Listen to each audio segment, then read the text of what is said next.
Bonjour Taïg. Bonjour, bonjour. Bah, écoute, ça fait plaisir de te revoir. Voilà, ça fait quelques années qu'on s'est pas vu. Là, on se voit en live, en vidéo, mais ça C'est fait ouais, clair. peut-être 10 ans. Ça fait 10 ans, ça fait 10 ans. Comment tu vas en fait pendant ce confinement? Écoute, moi, ça va très bien. Tu vois, je profite de ce confinement pour travailler sur des sujets sur lesquels j'avais pas eu beaucoup de temps.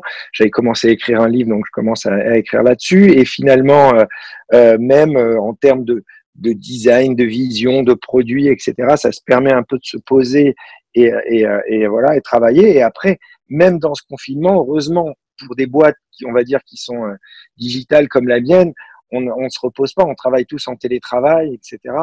Donc, j'ai vraiment de la chance parce que quand je vois tous les restaurants, les bars ou en tout cas tous les gens qui ont des boîtes qui ont perdu 100% de leur chiffre d'affaires du jour au lendemain et qui sont dans une situation catastrophique, heureusement, pour l'instant, pour moi, je suis dans une situation où notre chiffre d'affaires n'a pas baissé et on arrive en gros à garder tous les gens en télétravail, etc. Alors avant de revenir sur on-off, je vais tenter le Taïg in short parce que tu es quand même une Ouais, personne qui a à vas-y. peu près 1000 vies. Triple champion du monde de roller, tu as gagné les X Games. Je me rappelle, tu as fait koh tu m'avais appelé en fait à l'époque Ouais, en ouais, ouais. transit pour le Japon. Même Pékin Express que j'ai Oui, ah gagné oui, et Danse avec les stars tu as où j'ai fait été Danse jusqu'en avec les finale. stars, tu as fait le grand plongeon, je crois que tu étais jury, un truc comme ça. Voilà, j'étais exactement. Voilà, bah, tu as fait Non, bah écoute, les vies, si tu veux, de toute façon, j'ai toujours eu beaucoup de passion et jamais peur d'essayer de nouvelles choses. Et j'ai toujours été un challenger dans ma mentalité. Et ça vient vraiment de mon éducation et de mes parents parce qu'ils ont décidé de jamais me scolariser. Et donc, j'ai toujours grandi en suivant mes rêves et à travailler comme un fou, etc.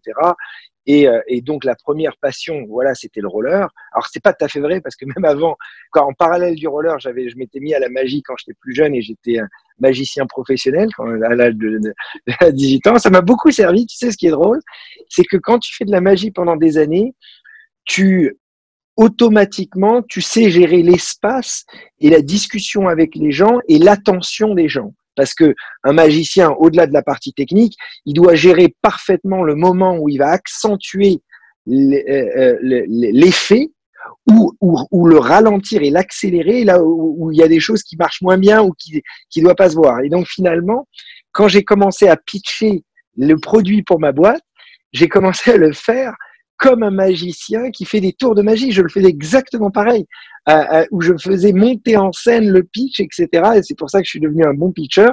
Et la magie, je me rappelle, m'avait aidé à être moins timide, à apprendre à parler en public, à apprendre aussi à comprendre psychologiquement comment chaque personne est, parce que évidemment, quand tu fais des tours de magie à des gens, tu te rends compte qu'il y a certaines personnes qui jouent, qui rentrent dans le jeu, d'autres qui veulent te coincer, etc. Et donc, tu deviens plus attentif à l'aspect psychologique des gens. Tu vois. Donc oui, j'ai eu donc cette partie magicien. J'avais eu une partie où je faisais tous les sports inimaginables, du tennis pendant de longues années. J'avais fait l'école du cirque, j'avais fait du dessin, j'avais fait bref plein de choses. Le roller, ça a été la plus grande passion et j'ai réussi d'en faire mon métier pendant 20 ans, en gagnant les X Games plein de fois et en devenant champion du monde et à faire le saut de la Tour Eiffel et le Sacré-Cœur. Mais en grandissant dans cette carrière de sportif, j'étais un peu frustré d'être dans un univers qui avait pas beaucoup de potentiel et je me dis, il faut que j'aille plus loin. Alors au début, je voulais qu'il y ait des événements. Donc, puisqu'il n'y avait pas d'événements, eh ben, j'ai acheté mes propres rampes et j'ai commencé à avoir une boîte d'événementiel qui faisait des événements. Je voulais que les mairies aient des grands skateparks. Vu qu'ils ne le faisaient pas, ben, j'ai fabriqué ma propre société de skatepark et je fabriquais, je designais des skateparks moi-même sur AutoCAD et je les vendais aux mairies. Je voulais vendre mon image dans des gammes de papeterie scolaire pour les enfants, puisque tous les fournisseurs voulaient pas me les acheter. J'ai monté ma propre boîte de papeterie scolaire et je vendais l'image de Tony Parker, Matt Pokora, Christophe Maé, Nintendo, MTV et mon image aussi, etc., etc. Et tu vois, même le saut de la Tour Eiffel, c'était une continuité. Donc au final, quand je vois les 20 dernières années, je suis devenu entrepreneur un peu par la force des choses. C'est qu'à chaque fois, j'avais envie de faire des choses, mais j'étais dans un univers qui me le permettait pas, où toutes les barrières étaient fermées. Et donc, j'étais obligé d'apprendre le métier, de le faire moi-même pour que ça marche. même quand je me suis retrouvé à présenter plein d'émissions télé, c'est qu'au final, j'avais pas beaucoup de sponsors et de médias par rapport à un footballeur, etc. Donc, je me suis amélioré dans les interviews parce que c'était la seule moyen d'attirer les sponsors, d'attirer l'attention de médias. Et de fil en aiguille, quand je devenais bon devant la caméra, eh ben, les producteurs télé commençaient à penser à moi en tant que présentateur. Tu vois. Donc voilà, donc il y a eu toutes ces vies, mais la nouvelle vie en tant qu'entrepreneur aujourd'hui, ça a quand même été un sacré grand écart parce que ça avait rien à voir au métier d'avant, qui était le monde des sports extrêmes. Alors justement, tu parcours incroyable et on a à peu près le même âge, hein. Donc je compare tes Okay. vies, moi j'en ai deux ou trois, hein. Donc et en fait en 2014 tu crées On-Off et en fait Ouais, ce que j'ai lu sur On-Off c'est que tu connais strictement rien à la télécom, tu n'es pas du tout ouais, ingénieur et en fait tu vas avoir exactement la même exactement. démarche que ce que tu viens d'expliquer, c'est tu vas te former pour essayer de comprendre en fait ce métier-là. Et peut-être, est-ce que tu peux expliquer ce que c'est On-Off et comment tu as Alors voilà, en fait, l'histoire, c'est que j'arrivais dans un moment de ma vie, comme on a tous des moments comme ça, ou des moments en fait où un peu tout s'effondre et on se remet en question. Et on a toujours eu des moments dans nos vies où c'est un peu difficile. Pourquoi là c'était difficile pour moi? Parce que mes records de sportifs, j'arrivais plus à les monter parce que les autorisations étaient très dures à obtenir. Je pouvais passer des années à avoir les autorisations sans qu'il n'y ait rien qui se passe. J'avais plus beaucoup d'argent de côté. En fait, je vivais que de sponsors et j'avais que quelques mois de sponsors devant moi, donc j'avais la pression financière. Je m'occupe de mes parents financièrement depuis plus de 20 ans, donc c'était pas qu'une pression financière que de mon côté, mais également familiale. Je m'étais séparé de mon ex, c'était pas simple. J'étais sur un lit d'hôpital parce que j'avais la jambe cassée. Donc grosse remise en question. Et en plus de ça, j'étais à la veille des 40 ans.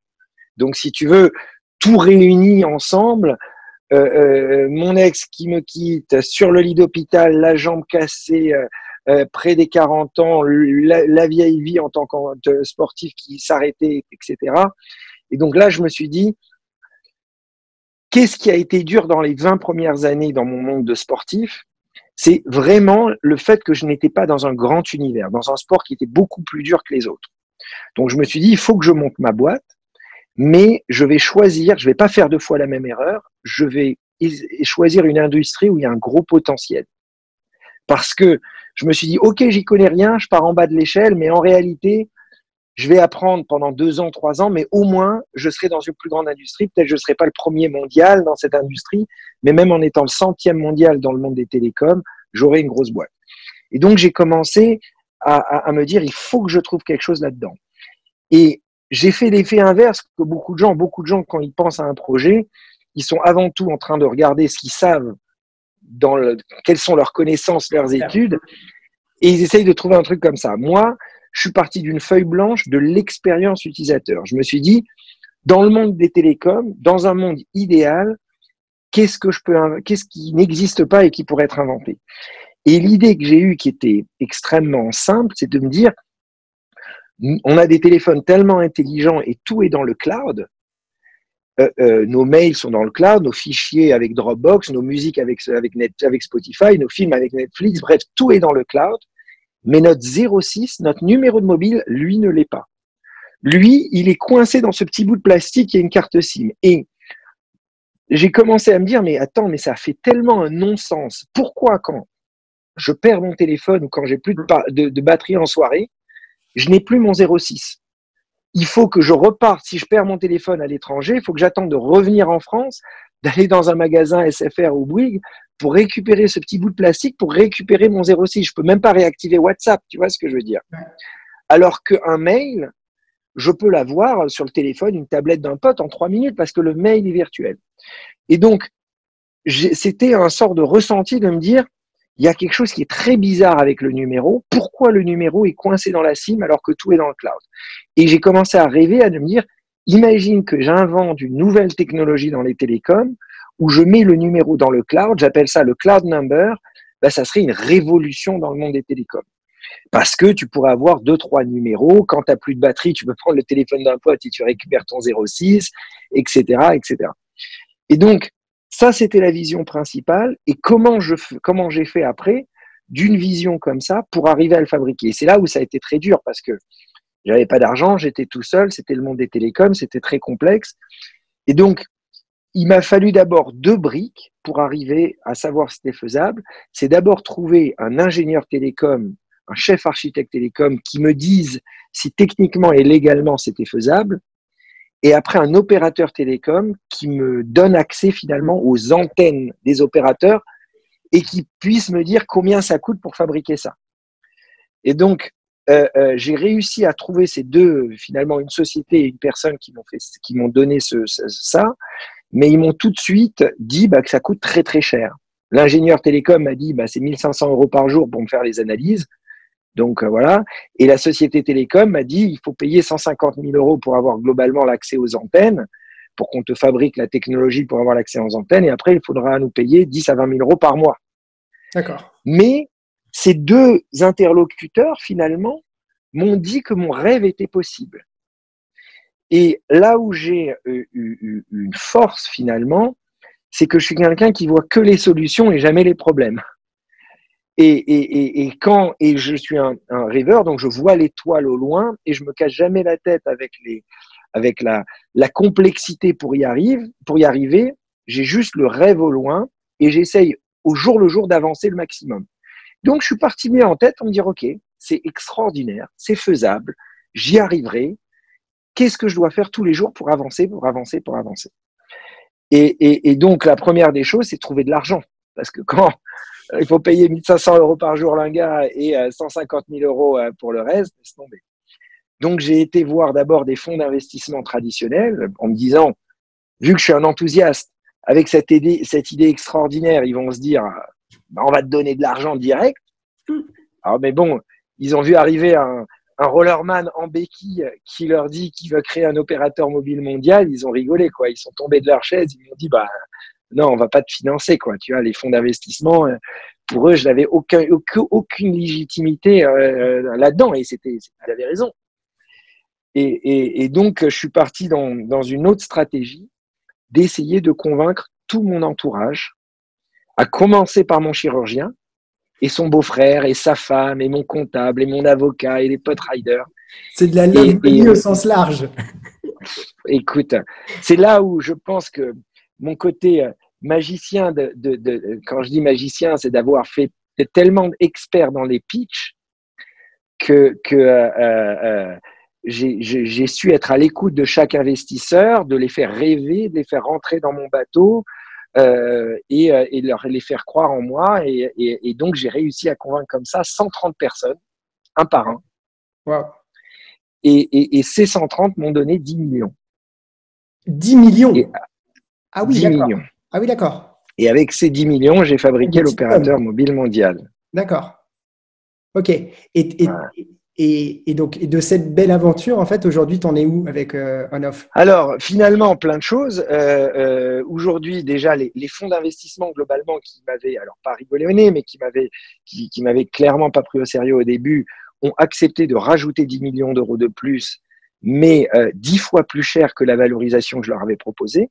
Donc ça a été une belle victoire et d'avoir une vraie légitimité en tant qu'entrepreneur dans la tech et dans les télécoms. Par exemple, le président du régulateur télécom en France, qui est Sébastien Soriano, je me rappelle, il y a 2 ans, on était sur un événement à Barcelone, il me dit, mais dis-moi, au fait, mes équipes m'ont dit que tu étais sportif avant. Je lui dis, oui, évidemment, j'étais le seul.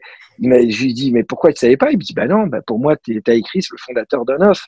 Donc, j'étais extrêmement fier d'avoir réussi une légitimité réelle dans un nouveau métier en venant d'en bas de l'échelle. Mais donc, globalement, voilà, on a levé 20 millions d'euros.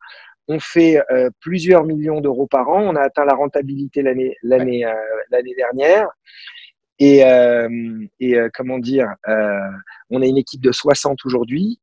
On a inventé pas mal de brevets dans les télécoms et on a près d'1 milliard de SMS échangés, etc. Et donc finalement, l'aventure est encore très longue, mais j'ai la chance de vraiment créer une grosse boîte et qui, j'espère, deviendra vraiment une grosse boîte dans les télécoms, tu vois. Et pour expliquer maintenant ce que ça fait On-Off, parce que quand même, je ne l'ai pas expliqué, donc c'est une application mobile que les gens peuvent télécharger sur l'Apple Store ou le Google Store qui s'appelle On-Off, en un mot, et qui permet en un clic d'avoir une deuxième ligne. Donc, vous voulez un deuxième numéro pro perso ou un numéro pour vendre sa voiture sur le bon coin ou un numéro pour de la rencontre, n'importe. Vous téléchargez un offre et pour 3,50 € par mois, vous avez un deuxième 06 que vous pouvez arrêter à tout moment et vous pouvez communiquer avec, envoyer des SMS, etc. Vous pouvez faire ce que vous voulez avec ce numéro, quoi. Encore une Voilà. super aventure, Made in Thai Chris. Ouais, écoute, on verra. Ouais, j'espère que la route est encore longue et que j'arriverai à, voilà, à faire encore plein de nouveaux challenges dans cette vie.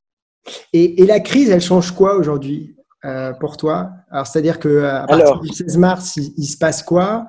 Là, tu te dis quoi et tu vois comment, en fait, la suite pour ton business? alors, en fait, évidemment, la crise a touché tout le monde et nous aussi, mais clairement, j'ai vraiment pas envie d'en parler ou me plaindre parce que je suis le dernier à être vraiment en galère par rapport aux autres parce qu'il y a des boîtes vraiment qui ont tout perdu ou leur chiffre d'affaires est descendu de zéro, etc. Nous, heureusement, on est dans une situation déjà où on n'est pas en situation de pression au niveau cash parce qu'on a encore de l'argent en banque qui nous permet de tenir un an, plus d'un an, etc. Donc, évidemment, il y aura un moment où il faudra qu'on lève des fonds, etc. Mais on n'est pas dans une situation extrême là-dessus.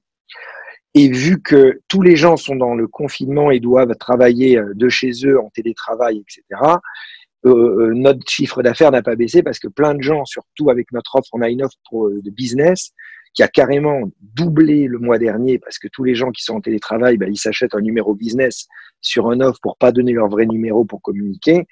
Donc ça c'est voilà, ça c'est vraiment une chance. Et aussi, je me dis que après le confinement, les usages vont quand même changer, c'est-à-dire que les gens vont travailler beaucoup plus de chez eux et d'une façon digitale, et donc toutes les solutions télécom de communication comme la mienne ne sont pas en crise là-dessus. Après, on voulait faire une très grosse levée de fonds, et ça sert à rien d'appeler des investisseurs en ce moment, donc on a tout repoussé d'un an, quoi. D'accord. Voilà. Donc on est évidemment impacté, etc., comme tout le monde, mais moins que d'autres. Et pour toi, en fait, en cette période de crise, alors toi, tu es un peu particulier parce que tu viens d'un autre monde et tu l'as expliqué, en fait, tu as quand même déployé des trésors de qualité, d'adaptation, aussi d'humilité. Mais pour toi, c'est quoi les qualités essentielles là, pour les entrepreneurs pour réussir à sortir de cette crise? Oh, waouh. Après, ça dépend. Pour réussir à sortir de cette crise, alors, c'est une question vraiment difficile parce que chaque business est différent, mais c'est vrai qu'il y a une situation générale où on se disait au début que dès qu'on va sortir du confinement, la vie normale va revenir, mais on se rend bien compte que c'est pas du tout vrai et qu'en réalité, l'année 2020, c'est une année blanche parce que déjà le confinement va se faire petit à petit et on n'est pas du tout sûr que on va pas se retaper un confinement en septembre ou en octobre. Il suffit que les hôpitaux soient débordés et hop, on repart en confinement. En réalité, tant qu'il n'y a pas de vaccin, la vie normale ne va pas redémarrer. Tu vois ce que je veux dire? Et comment dire, euh, les gens, ils vont avoir peur de partir en vacances, ils vont avoir peur de réinvestir parce qu'on ne sait pas jusqu'où ça va nous tirer et ça prend des proportions tellement délirantes chaque semaine. Ça va donc finalement la question pour les entrepreneurs, malheureusement, c'est d'être le plus prudent possible. S'ils doivent licencier ou mettre en chômage partiel, essayer de le faire de façon le plus massif possible au début. Pourquoi de faire ça? Parce que imagine si tu commences à licencier quelques personnes ce mois-ci et que ça se passe encore mal le mois prochain et que tu relicencies dans un mois et que tu relicencies dans le mois d'après, etc. Les autres salariés, ils vont être dans une tension inimaginable de se dire tous les mois, il y a des gens qui partent et donc les mecs, ils vont jamais être sereins. C'est mieux d'expliquer, faire un grand truc à un moment précis au début et après dire, bon, ben maintenant, vous êtes sécurisé pendant 8 mois ou pendant un an, personne ne sera licencié. Tu vois? En tout cas, pour ceux qui restent. Donc, essayez de faire ça. Et après, trouver au maximum des business alternatives en attendant que ça reparte. Voilà. Hein. Mais bon, des business comme des restaurants qui sont que là-dessus, waouh, ça doit être vachement dur, quoi. Hein. Ouais. Et juste une dernière question parce que tu es sportif, tu es entrepreneur, tu es maintenant aussi au board de France Digital.